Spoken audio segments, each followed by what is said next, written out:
Friends, मैं doctor शीतल और आज मैं आपके साथ डिस्कस करने वाली हूँ कि प्रेगनेंसी में कौन से फल खाने चाहिए और कौन से नहीं खाने चाहिए। जब भी पेशेंट्स क्लिनिक या हॉस्पिटल्स में आते हैं, सबसे पहले उनका यही क्वेश्चन होता है कि मैडम हम कौन से फल खा सकते हैं। और आमतौर पे धारणा है कि पपीता खाने से बच्चे को नुकसान होता है, पपीता बच्चे को नुकसान करता है। तो आप अगर कच्चा पपीता खा रहे हैं तो कच्चे पपीते के अंदर जो केमिकल होता है वो एक अबॉर्टिफिकेशन हो सकता है जो बच्चे को नुकसान पहुंचा सकता है। तो आपको कच्चा पपीता नहीं खाना है, पपीते के बीजों का सेवन बिल्कुल नहीं करना है। लेकिन अगर आप पका हुआ पपीता खा रहे हैं तो वो आपके और बेबी के लिए बहुत हेल्दी होता है, क्योंकि उसके अंदर विटामिन ए, सी और डी भरपूर मात्रा में होता है। तो आप पके हुए पपीते का सेवन बहुत अच्छे से कर सकते हैं। बस पपीता काटते समय उसकी लंबी लंबी फाँक काटें और उसके छिलके को पीछे से अच्छे से निकालें और आप आराम से बिना किसी टेंशन के पका हुआ पपीता ले लें। कुछ पेशेंट्स पूछते हैं कि क्या मैडम पाइनएप्पल या कीवी खाने से बच्चे को नुकसान होता है? तो नहीं, किसी भी फ्रूट्स को लेने से कभी भी बच्चे को नुकसान नहीं होता है। इनफैक्ट कुछ कुछ फ्रूट, जितने भी सीजनल फ्रूट्स आते हैं, आप सारे सीजनल फ्रूट्स आप अच्छी मात्रा में ले सकते हैं, क्योंकि इन सब के अंदर पानी भी होता है जो आपको पानी की कमी से दूर रखता है, आपके अंदर हाइड्रेशन मेंटेन रखता है। सारे फ्रूट्स में आपके विटामिन्स और मिनरल्स बहुत ज़्यादा होते हैं जो आपके और आपके बेबी के लिए बहुत अच्छे होते हैं। तो मैं ये कहूँगी कि कोई भी फ्रूट आपके बच्चे को नुकसान नहीं पहुँचा सकता है। बहुत पेशेंट बोलते हैं कि क्या मैडम हमने अमरूद खाया था और अमरूद खाने से हमें सर्दी हो गई। तो अमरूद सर्दीला होता है, वो मुझे और हमारे होने वाले बच्चे को सर्दी कराएगा। तो ये भी एक मिथ है। कोई भी फ्रूट कभी भी सर्दी गर्मी नहीं कराता है। हाँ, अगर आपको किसी फ्रूट को खाने से सर्दी हो रही है तो माइट भी या तो आपके अंदर कोई प्रॉब्लम हो रहा है या सीजन के चेंज होने से वो वायरल इन्फेक्शन हो सकता है। लेकिन फ्रूट के खाने से आपको सर्दी हो गई है, ये बिल्कुल एक गलत धारणा है जिसको कि हमें अपने दिमाग से हटाना होगा। अब अगला क्वेश्चन ये होता है कि मैडम हमें फल खाने हैं या फलों का जूस पीना अच्छा रहेगा?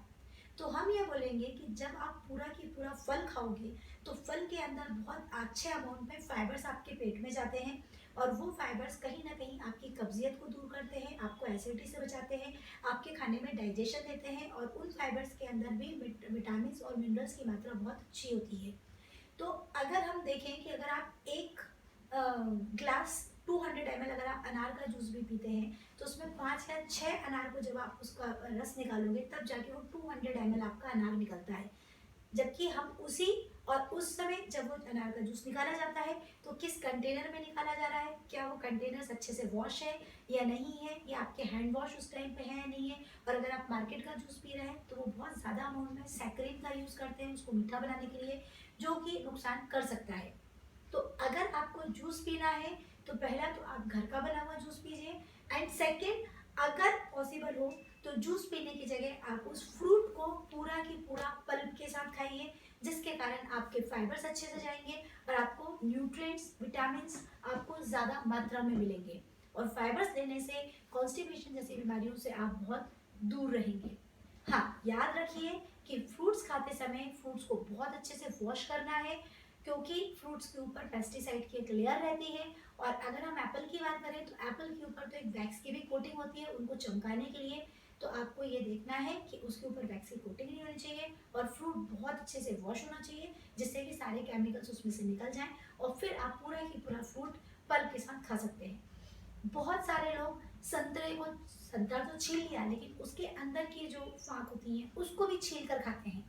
तो हम उनको बोलेंगे कि नहीं, आप संतरे के छिलके को छीलिए लेकिन उसकी पूरी फाँक को आप पूरे छिलके के साथ खाइए, क्योंकि वो फिर एक फाइबर का बहुत अच्छा सोर्स होता है। बहुत पेशेंट्स पूछते हैं कि क्या मैडम हमको नारियल पानी या कोकोनट वाटर पीना चाहिए?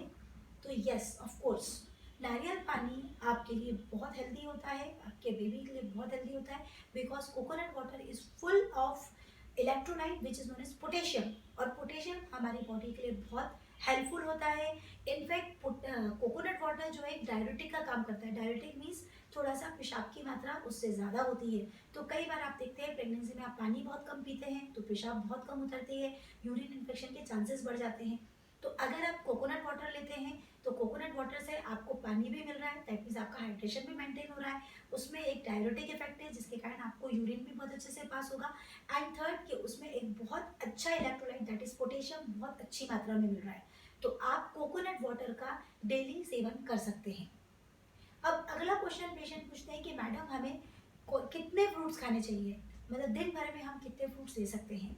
तो हम उन्हें बोलते हैं कि फ्रूट्स बहुत ज़्यादा भी नहीं लेने चाहिए और ऑन एन एवरेज 2 से 3 फ्रूट्स 2 से 3 टाइम में आप उसको ले सकते हैं। बहुत कम फ्रूट्स भी नहीं लेना है। फ्रूट्स लेना एक अच्छी हैबिट है क्योंकि उसमें न्यूट्रिएंट्स और विटामिन बहुत मिल रहे हैं। फ्रूट्स बहुत ज़्यादा भी नहीं लेना है। तो आपको सारे सीजनल फ्रूट्स, जितने सीजन के फ्रूट्स आ रहे हैं वो एक मॉडरेट अमाउंट में आप बहुत अच्छे से ले सकते हैं। कोशिश कीजिए कि 2 से 3 फ्रूट्स आप डेली लीजिए। ये आपके और आपके बेबी के लिए बहुत हेल्दी रहेंगे। सो ओके फ्रेंड्स, अगर आपको ये वीडियो पसंद आता है तो प्लीज़ लाइक कीजिए, इसे शेयर कीजिए और अगर आप इसी तरह के और वीडियो सुनना चाहते हैं तो प्लीज़ मेरे चैनल को सब्सक्राइब कीजिए। Okay, thank you.